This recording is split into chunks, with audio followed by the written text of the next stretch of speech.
հարցստան մեջը պարոն Շարմազանը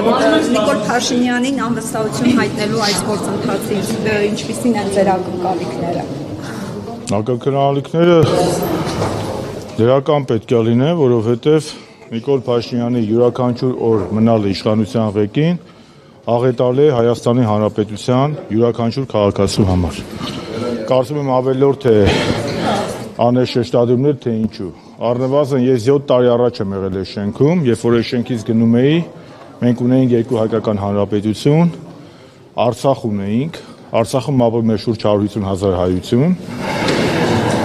Արցախը չէ ենթարկվել էթնիկ զտման, Հայաստանի 240 քառակուսի կիլոմետրը օկուպացված չէր Ադրբեջանի կողմից, կառավարությունն էլ եկեղեցու դեմ դուրս չէր գալիս, Արարատից չէր հրաժարվում, Ցեղասպանության միջազգային ճանաչումից էլ չէր հրաժարվում։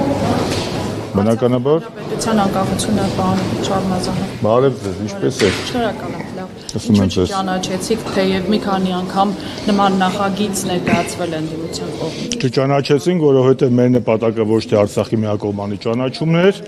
այլ Արցախի միջազգային ճանաչումը Մինսկի խմբի համանախագահության ձևաչափով եւ մեր բանակցային ժառանգությունը այնպիսին էր, որ հնարավորություն էր տրվում Արցախի հանրաքվեով ճանաչել Արցախի անկախությունը միջազգայինորեն, որովհետև միակողմանիորեն Հայաստանի Հանրապետության կողմից Արցախի ճանաչումը կնշանակեր տորպեդահարել բանակցային գործընթացը, նույն այն պատճառով, ինչ որ ապագայում Նիկոլ Փաշինյանը չի ճանաչել Արցախի անկախությունը։ Պարոն Շարմազանը, Չնայած, ավարտեմ, չնայած այն հանգամանքի, որ 19 թվականի օգոստոսի 4-ին Ստեփանակերտում Փաշինյանը իրականացրեց ռազմավարական մեծ սխալ, որը հետագայում աղետի վերածվեց, Արցախյան խնդիրը ինքնորոշման իրավունքի հարցից վերածելով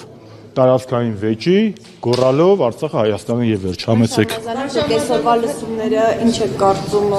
առարկայական ինչ կարող են իմպիչմենտի գործընթացի հետ կապված ինչ հոշափելի արդյունք կարող են տալ։ Լսումները տեսնենք, մի հատ լսումները նրա համար են, որպեսզի ոչ միայն խոսենք, այլ նաեւ լսենք ընդդիմադիր ուժերի, միգուցե նաեւ իշխանության կարծիքները, այնուհետև օրենսդրական նախաձեռնություն է, այդ նախաձեռնությունը պետք է գնա համապատասխան հանձնաժողով, այնտեղ հետո կերևա։ Իսկ տարբերակ կա, որ այնուամենայնիվ ԿՊ-ն կմիանա այս նախաձեռնության, եթե ընդդիմություն։ Նախ եւ առաջ պետք է միանա ընդդիմությունը, հետո նոր ԿՊ-ն։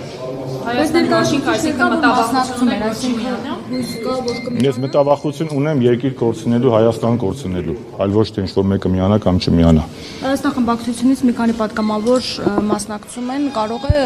հնարավորություններ տեսնում եք, որ միանան այնուամենայնիվ նախաձեռնության։ Հնարավորությունները միշտ կան, ես բազմաթիվ անգամներ ասել եմ, որ քաղաքականությունը հնարավորինի արվեստ է։ Մի հատ թույլ տվեք ողջունեմ ընկերներից, բարև ձեզ։ Բարով ես եկել։ Շնորհակալ եմ։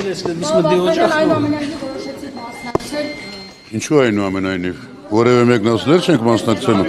Վստահություն չունեիք, հնարավորություններ չեք տեսնում։ Ինչի հնարավորություն։ Բան է փոխվել, impeachment։ Հիմա ներս կգաք ամեն ինչ կիմանաք։ Հնարավոր է միանաք գործընթացին, պարոն Վարդան, հնարավոր է գործընթացին միանաք։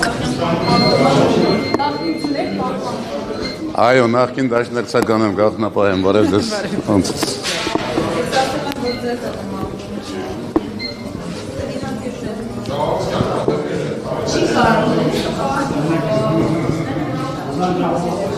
Հանրապետության նախագահի վարչապետ դառնալ պատրաստվող Սերժ Սարգսյանի ելույթը,